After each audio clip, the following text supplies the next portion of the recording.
Hey ya! So in this chapter, I'm going to continue to replace some of the buildings, and also I'm going to iterate on the back alley. Uh, so I strolled through this area in VR, and the back alley didn't feel very good in VR. It was too narrow. There was too much height variation that didn't work so well in VR. So I'm going to be improving that at the same time as I create new art block out. So yeah, like now I'm just going to use the same process before and work on a different building. And when you have different buildings, you want to have like some good variation in terms of shapes and scale. So you want to have some narrow buildings, you want to have some that are wider, shorter, taller. The more variation you can get here, the more mileage you can get out of these buildings later.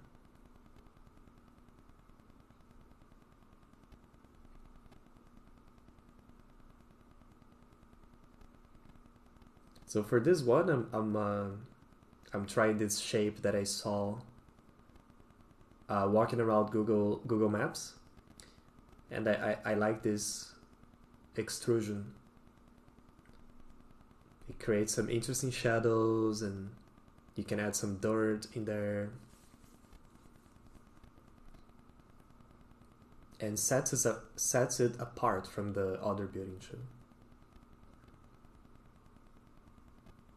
So as you can see, like one side I have the extrusion, but I don't have the extrusion on the other one. And this is in line with what I've been saying about uh, just making different sides make stuff more interesting. And yeah, reusing the window that I made previously. So when you work on these buildings, the investment is exponential, because once you have a few elements, it's very easy to create new buildings, because then you're gonna spend time just modeling different shapes. But because you already have windows and this kind of and other details, you can easily just duplicate and create new buildings. This side of the building, I'm gonna keep it like relatively simple. I don't want to have too much stuff. I want to have the option to place some add-ons on top, so I can place a balcony or whatever, like a door or something. That they would be add-ons that I would place in Unreal. I mean, so that's why I'm leaving some empty spaces here and there. And also for plants, I want to have a lot of plants in this map. So I'm just leaving space for that kind of detailing.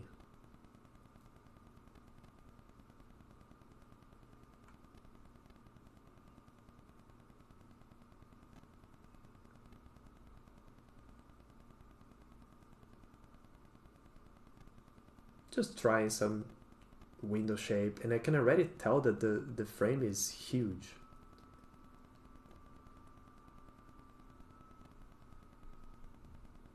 So that's one of the things that you need to pay attention to, like when your work on is stylized, is how stylized do you want to go, because there is a range, right? When you look at a game like World of Warcraft, the scale like is very exaggerated. So like a frame would be even thicker than this. But then if you think of games like Overwatch or Valorant, that are a little more grounded, they don't really do that kind of like super thick, uh, like excessively thick frames, let's say. And the key thing is to be consistent. You know, like if you're pushing the shapes in one of the buildings, you should push in all of them. It's gonna look very weird if one building has the correct scale and thin, elegant trims, and then some other building is like super wonky and the scale is really exaggerated.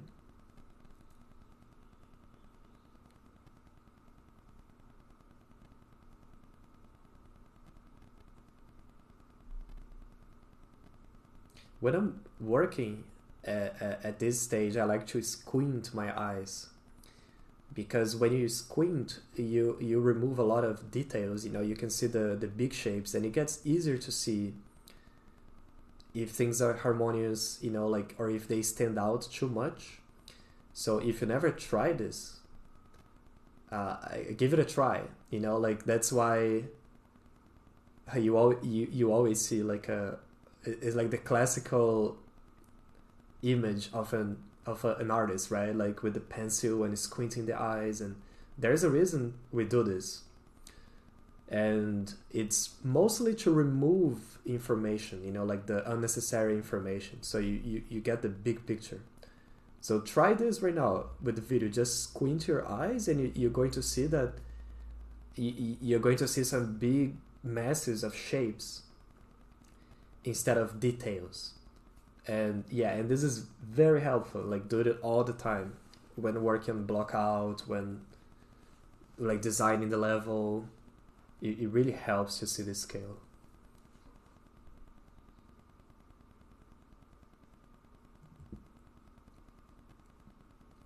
So as an added variation on this side of the building, I actually raised the door, so I can place like a stair outside, or even I can have it on slopes. Might work a little better on slopes. And I'm just playing around, just seeing what's gonna work, what's not gonna work. It's very important to experiment with this stuff because you're gonna get new ideas. And sometimes uh, I just work, I make one building and I remake it quite a few times until I get it right, until I'm happy with it. So don't be afraid of changing stuff if you need to. Just be careful not to get stuck in that noodling mentality, right? Like at some point we need to move on.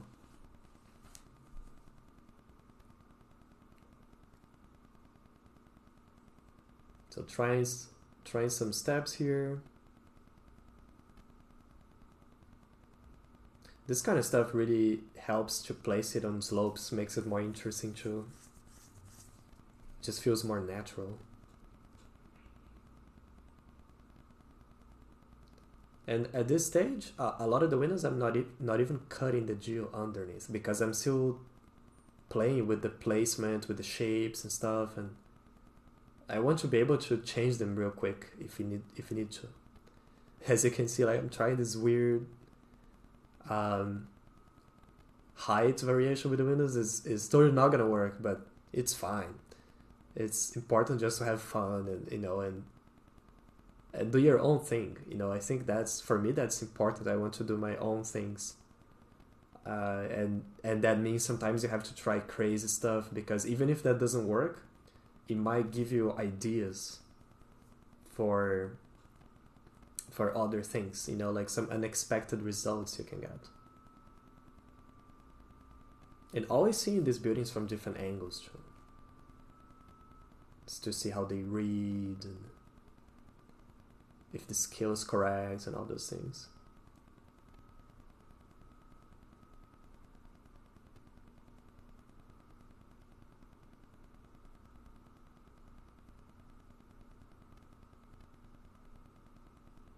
So here's an example of what I said before, that instead of creating a new box, I just duplicated an existing face. And it saves some time when you do this.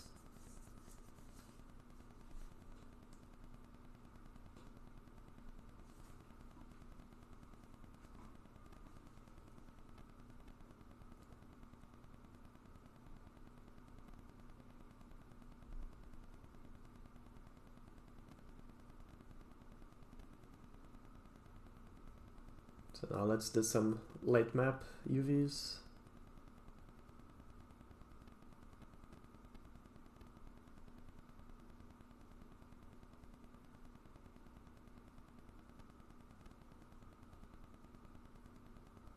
and it's time to bring this into Unreal.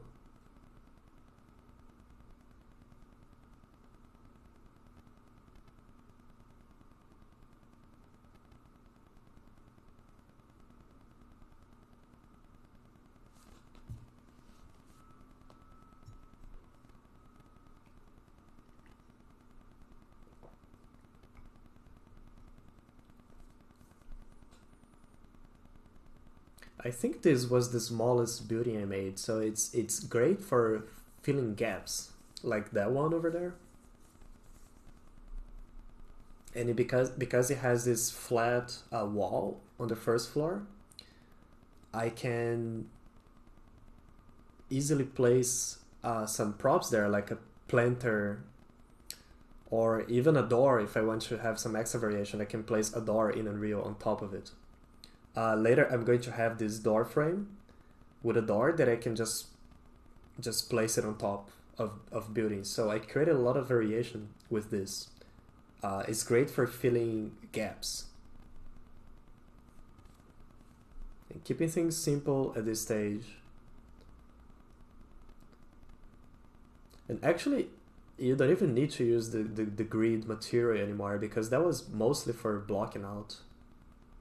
But it's up to you.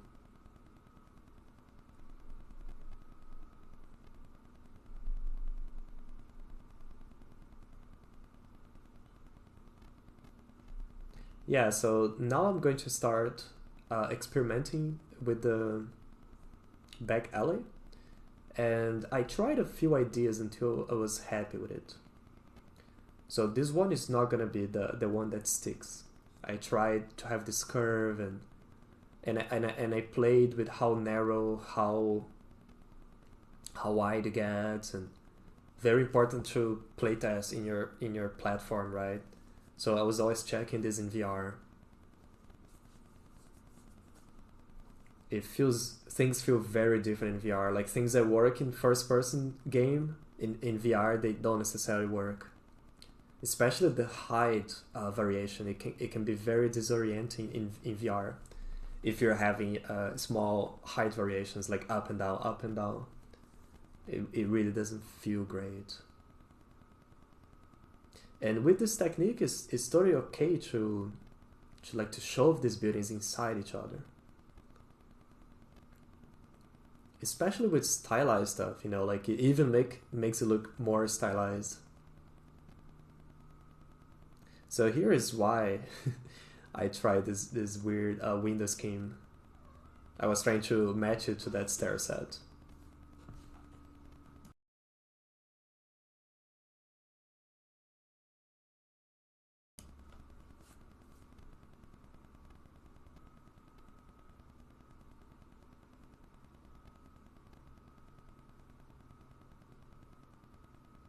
Like you can try stuff like this, but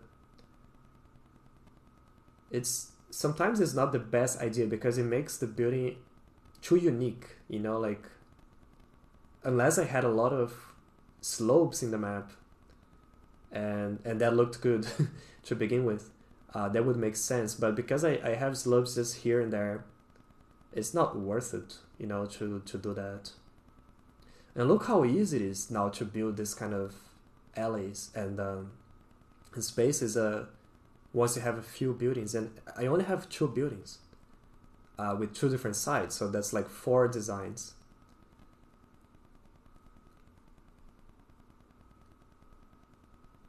Well, actually 8, right? Because I have the sides. So just 2 buildings, I can build this area.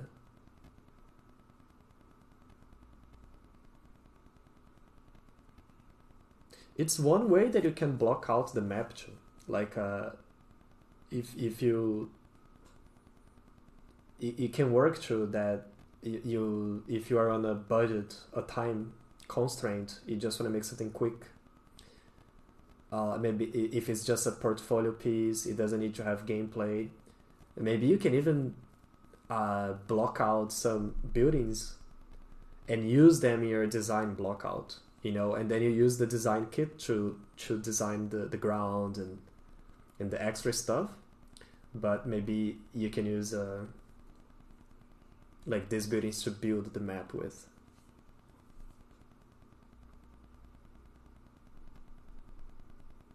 And the same technique works just as well for other types of cities.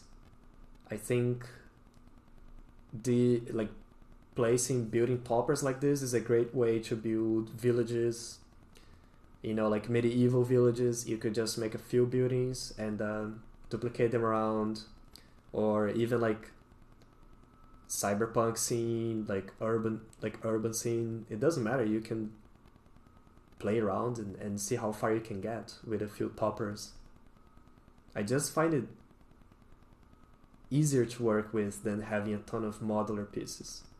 Like when you have modular pieces, you have to align them, and and there's the time you need to take to place them, and also they if you're not careful, they get very repetitive, right? Because they're all on the grid.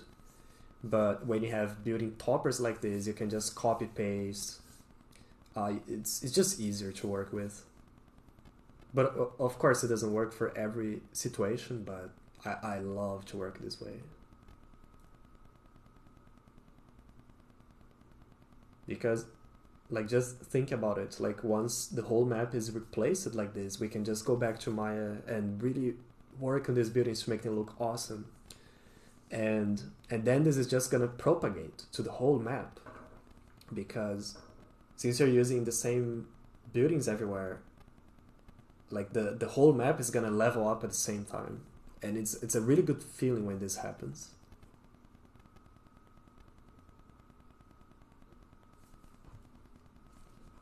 So now let's watch a few minutes of me just iterating and playing with the composition, and pay attention to how I'm looking at the composition from different angles. You see, like from here now, I got this stair set, and they look pretty cool, I think, in a first person game. But in VR, this, yeah, as I said, it really didn't work, sadly.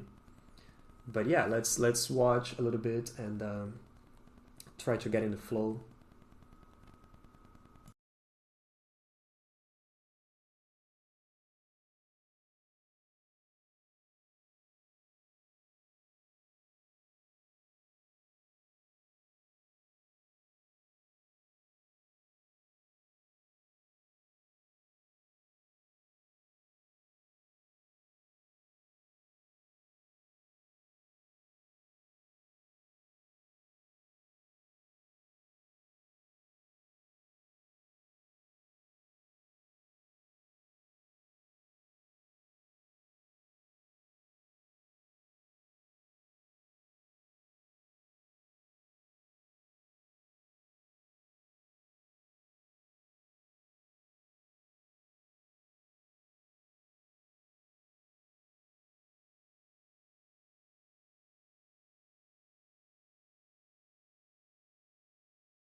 Yeah, so real quick, I'm using a tool called FFD to deform the top there to make that rounded arch.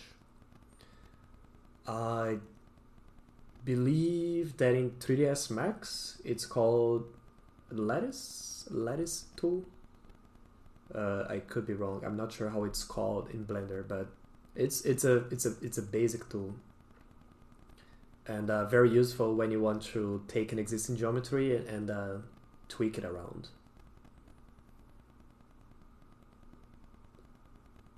So this building here, I just wanted to have a narrow but tall building. And this is another one that I saw in the reference pictures and I really loved. It was one of the first buildings that I saw that I knew I wanted to make. And this shape is great because it's very easy to mix and match with the other ones. And because it's narrow on one side and long on the other one, you can get a lot of variation out of this. You know, in some places I can use it to fill large areas, but in other places it's there just to close some gap. And the height also makes it interesting from a distance. You know, like you get more variation in the roof line. That's something that you always wanted to have in urban environments. You don't want every building to be the same height, which is a common problem when working with the modular pieces. You know, if they're all, let's say, 4-meter pieces, and then every building is going to be either like 4, 8, 12 meters high, right? And in real life, things, well, they have standards, but they're not there is a range between the standards.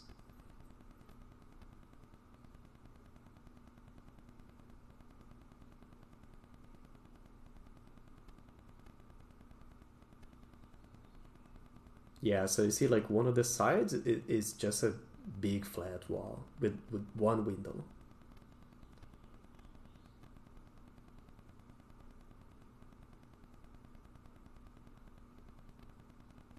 And because this building will probably not be seen like this corner, it's okay to have an extra door, because I'm going to kind of hide this with the placement. It's either gonna be the main side or that side that they're gonna be visible.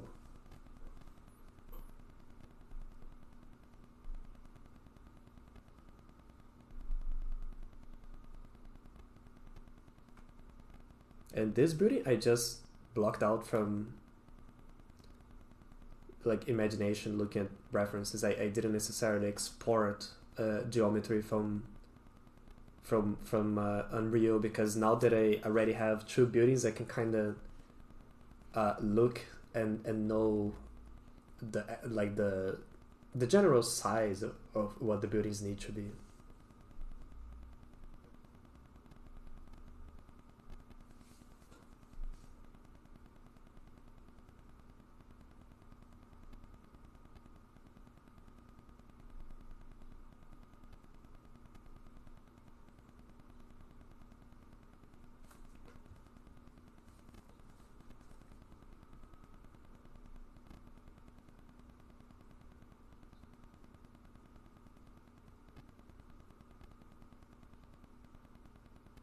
So with these 3 buildings, I made most of the map. I would say that they occupy maybe 80% of the map.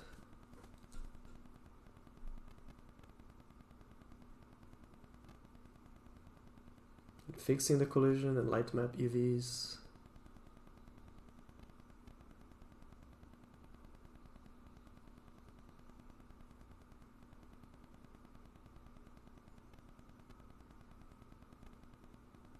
It's very important that you place the models, the materials in this screen. You know, like, so So every time you place the building, it's gonna have the correct materials, because a lot of times people just place the model with no materials in the map, and then they drag and drop the materials to that model, but then those materials are gonna be tied to that instance and not to the actual model. So every time you place the model again, you're gonna have to redo this.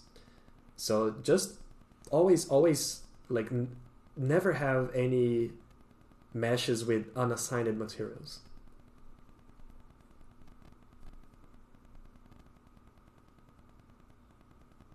Yeah, so this building turned out to be very versatile.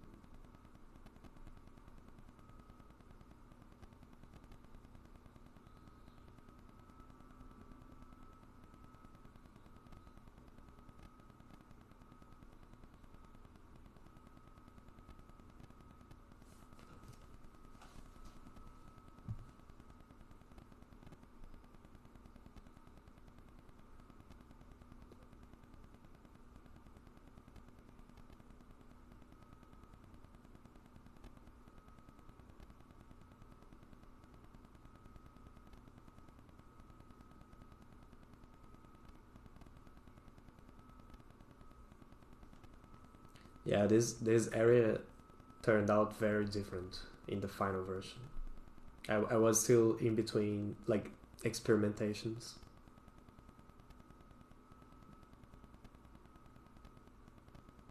And I think here I was pushing the angles too much, like it starts to not make so much sense, like how angled the buildings are.